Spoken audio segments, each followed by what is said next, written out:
touching anything I touch. I be watching what you do and never what you say. Niggas do a lot of talking while your actions not interacting with your fucking wordplay. Channel, and as you can see from the title, this is my labor and delivery story. My YouTube is not gonna be all story times, all me sitting down and talking, but due to corona, that's all you can do right now. Yeah, but anywho, so let's get straight into the video. So it was June 1st. His due date was actually June 2nd, but I thought he was gonna come on the 5th.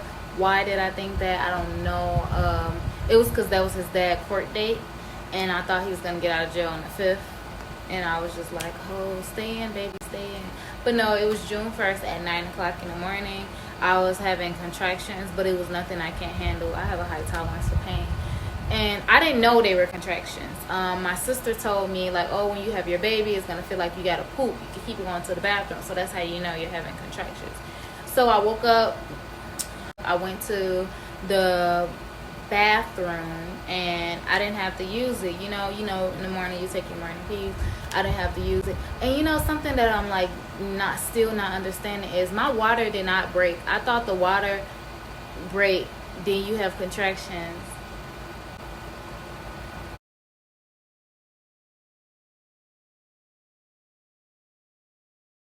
I don't know. Or is it you have contractions, the water break, the baby's coming? I don't know, but my water didn't break. Something about people said a mucus plug that never came out. Yeah, so I didn't think my baby was coming. I wasn't really even ready for him, and I'm happy he did come while his dad was in the jail, because let me tell you, I used to rely on my baby daddy for everything. And yes, I used to be mad at when he don't do the littlest things. Like, I used to think that he would be more into it, but I used to always do everything like, oh my God, why aren't you doing this? So, anywho, let's get back into the story. So that was 9 o'clock when I first woke up. Then I went downstairs. Mind you, I'm in this house by myself. I went downstairs, made me something to eat, and I just kept feeling like, it wasn't like cramps. It was just like, I can't even explain the feeling, but it kept feeling like I had to poop. So I went to the bathroom again, sat on the toilet, nothing. So then, well, you probably don't know. So jail time came. He got to get his phone call. So he called me, and he was like, oh, what are you doing? And I'm just like, I keep feeling like I have to use it. And I started telling him my symptoms. And then the inmates, he was telling the inmates, and he was like, tell her to go to the doctor. She's about to have the baby. She's about to have the baby. So he was like, babe, you about to have a baby. And then it was just like, I was just like, no, I don't want to have the baby. So I was just like, I was in a shock. What the fuck? Like, I did not know what to do. I really didn't. Mind you, I'm in the house by myself. But we packed our hospital bed. We already prepared for this, because people be like, oh, pack your hospital bed. Make sure you have changing clothes and underwear for you. Make sure you have clothes for the baby. I packed that. I packed snacks. It was in this love pink duffel bag.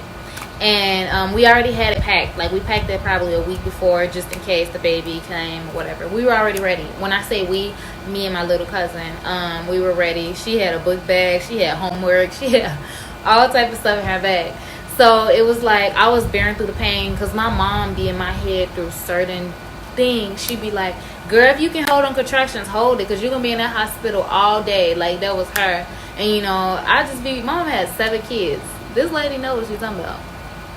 7. Listening to my mom, so I was holding it out. I wasn't in pain, like, oh, I need to go now. I wasn't. And then something that I didn't want to do, I did not want to go to the hospital alone. I did not want to be in there alone, so I waited till my cousin got out of school. It was around 12 o'clock when I told her, like, oh, I'm about to have the baby. And I was like, she was like, you want me to leave school?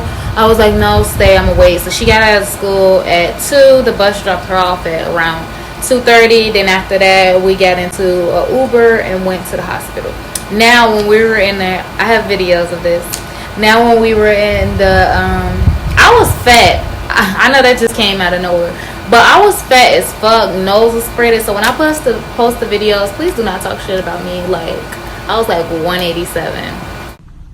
183. 178. Yeah, but I was big.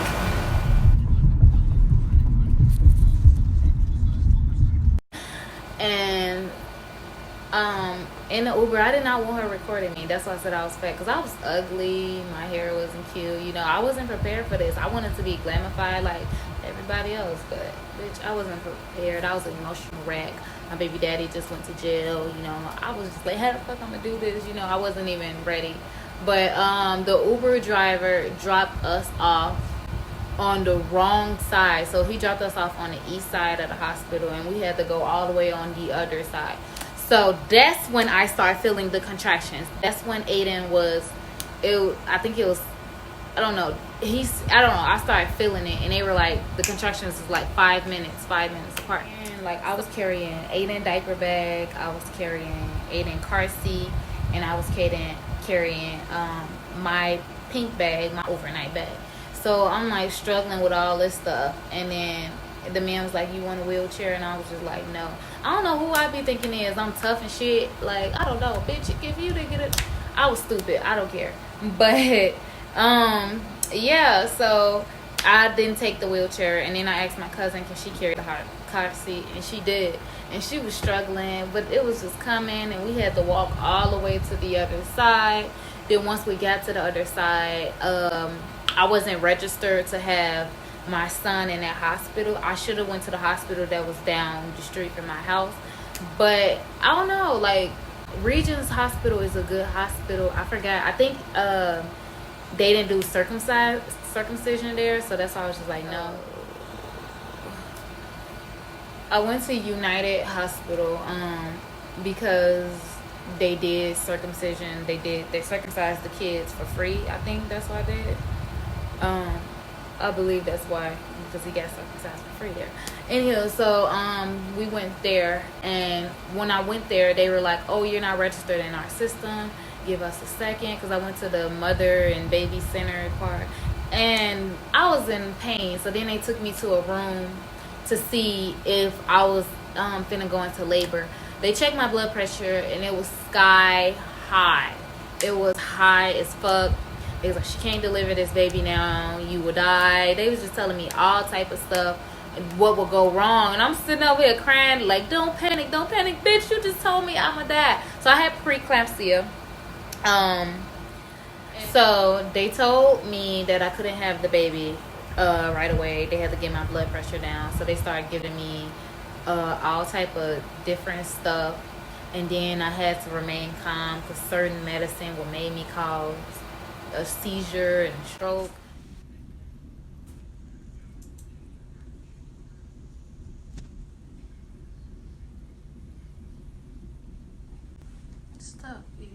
So it was just like, I had to be calm. They told me I couldn't have visitors, but I didn't know. I still don't know nobody. And I'm not like close with my son's dad, father side of the family or whatever. But yeah, so I had to sit and wait. Mind you, we got there at 3 o'clock, so I didn't have Aiden until 11:18 at night.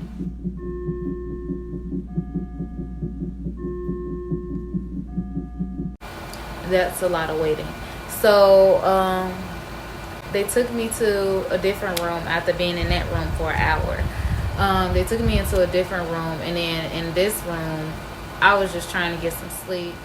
So then they was like, I was trying to sleep, and then the water just started coming down my leg, and I was just like, like holding on to the bed real like, and then he's like, I think it's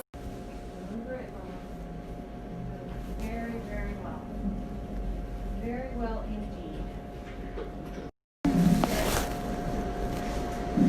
Oh, perfect.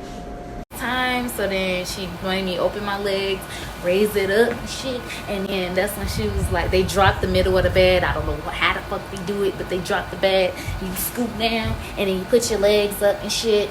So then after that, they was like, push, and they was telling me to push, and I was pushing. Then she kept asking me, do you want the epidural? No, bitch, I don't want that, I can handle this. That's how it was, because I wasn't like screaming.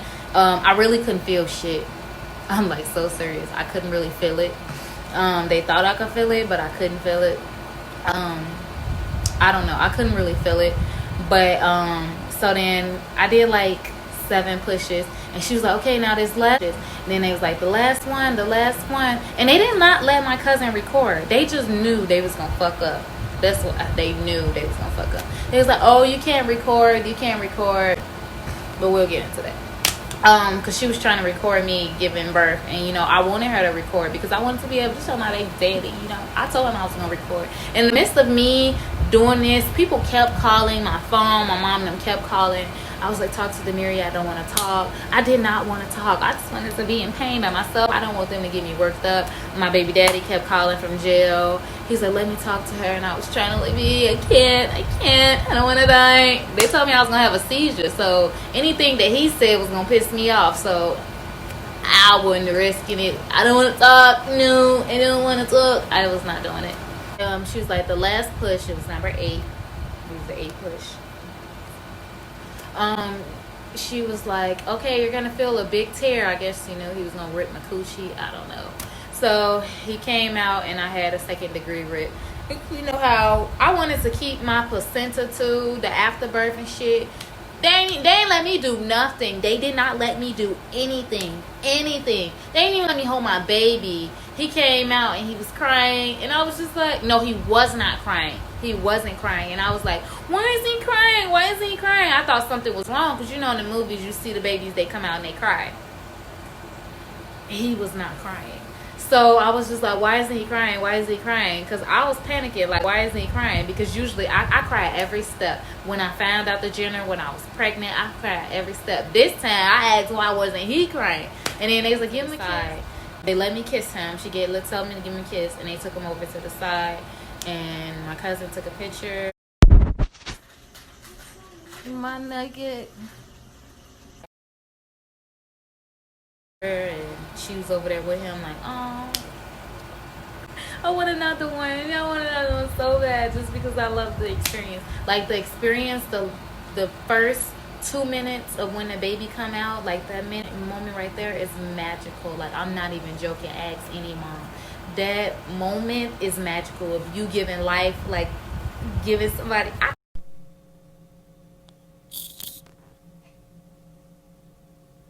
No, it was just magical. I'm not joking. Like, that moment is amazing. It's amazing.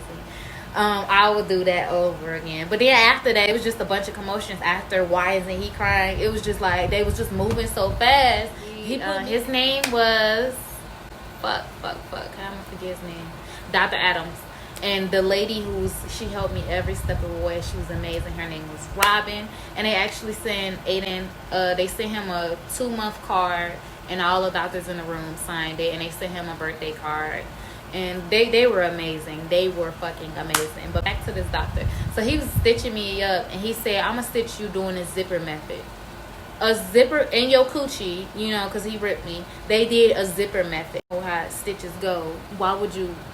He did that in my coochie, okay? Meaning he wasn't supposed to do that. He was supposed to do like 1 stitch. A doctor asked me for my checkup how many stitches you got, and I was just like 1. He did a zipper method to a 2nd degree rip. If anybody know what the fuck I'm talking about, well, I need to stop cursing. Like, you'll be like, but if you don't, you can be like what? So that him stitching that way had me to go in surgery like a year after, to get a hynectomy tag cut off and lasered off, because I had a tag in my coochie, so it looked like a tail in my coochie. Y'all like, oh shit, this bitch alien. No. So after that, it was like, you know, usually in a hospital you're supposed to stay for 2 days, no, 2 nights, and then you go home on the 3rd day, or 3 the most. I had to stay in there for 4. Why? And my cousin left me and went back home because she thought her cat was gonna die, and she had school and stuff like that. She had responsibilities, so I was there alone, and I didn't want to be alone. But I'm gonna tell you guys what happened that made me stay these extra days. And you know, I had to get a blood transfusion, and I felt disgusting, y'all. I felt dirty. I'm not gonna lie. When somebody else's blood was going inside of me, it was cold. I felt it was nasty. I felt, I was like somebody else's blood in me. I was so serious. That's how I felt. Is either take this blood or that bitch. Woo! But anywho, Yeah, so they did that, and I was telling them like, oh, this kind of burn. They was like, oh, it's just salt water to clean out the ivy because we keep changing it, and that shit burn. It shouldn't burn. So after that, I was they took the IV out of me, and I was supposed to leave night 3. And once they took it out, like they left the room to go get Aiden or my discharge paper, and my arm swelled the fuck up. In like 2 hours, my arm swelled up. And one of the doctors came back in. And I was like, look at my arm, like it was like huge. It was like a huge little knot right here. I'm like, look at my arm. So then they were like, oh, you have to stay another night. We need to get some specialists in here and look at it. So then they brought a doctor, and he's seen it. Like, okay, so they brought some, I don't know what it is. I really don't, I forgot. They had 8 different needles of something. I don't know. It's supposed to leave the infection down, stop the infection or something. But that shit burned. And then they had to do it all at the same time. So it was 3 different doctors with sharp ass needles poking around the damn thing. And that shit burned. It burned so much. I was like, this shit burned. It burned. I swear it did. By that time, I was crying. I was watching Love and Hip Hop. I had my baby in the room with me. He was in the room with me, and I still didn't touch him. I tried to put him in the bed with me, and then the doctor said like, oh, he can't sleep with you. And I was just like irritated because, you know, the seed, they think you're going to suffocate the baby. But he didn't sleep with me at home. He had a bassinet and all. He's still alive. But anywho, I wouldn't recommend it, though, not talk to me. After all that, when I finally did go home, Aiden I didn't cover Aiden up. Mind you, I'm a new mom. I never was like, I wasn't the baby type. I did not want kids. Like, I don't know why. I guess I was like, everyone else having them, let me have him. I was not getting an abortion. But when I finally made it home, when we finally went home, we made it home in like the morning, and my cousin was at school. Aiden did not stop crying. I tried to feed him. It did not work. Like, I tried to get him bottles. It wasn't working. This baby did not stop crying. So I started crying. So I called my mom, like, he's not crying. He's not sleepy. I'm tired. I was just crying. Like, I was panicking. Like, y'all, this was the worst breakdown. And every time I tell people this story, they be like, bitch, you're crazy. But, yeah. So he did not stop crying. So my mom was like, oh, did you cover him up when you left the hospital? I said, no. So I called my mom and my auntie, and I'm like, I don't know what's wrong. He's not crying. They like, oh, he probably have this. He probably have this. They keep telling me what he probably have or what's probably wrong with him, but they didn't tell me what to do. So I'm like, okay, you know what? This one, you probably need to take him to the hospital. So I'm crying. So I called the ambulance. Mind you, the hospital around the corner. I could have walked. But I called the ambulance and ambulance. I called the ambulance. No, we're not gonna do that. I called the ambulance, and the fire department came. Yep, the fire department came, and they were like so big. Anywho, they were like so big, and like this big man, white man. He was like, "What's wrong?" I was like, "He don't stop crying." So then the white man picked him up, and he had Aiden in like one arm, and he was holding him. And then Aiden stopped crying. And I'm like, you don't like this. I swear, I was just ugly. Just crying. I'm like, he don't like me. Why you so crying for you? So I'm crying, and the other one put his hand on my shoulder. He was like, it's going to be okay if you're getting frustrated. Just put the baby in the bassinet in the crib. And you just go in another room and cry it out. It's okay, baby's gonna cry. Are you alone? I'm like, yes, I'm alone. But I ain't gonna lie, I wanted them to stay here, don't leave. So they checked Aiden's temperature. They was like, everything seems normal from what they could see. He don't have a fever, this and that. So then they end up leaving. You know, just he crying. Aiden started back crying. Oh. And then after that, I sat down and I had a talk with Aiden. Like, why are you doing this? Why are you crying? And you know, after that, we had an agreement. I gave him a bottle, and he went to sleep, I guess.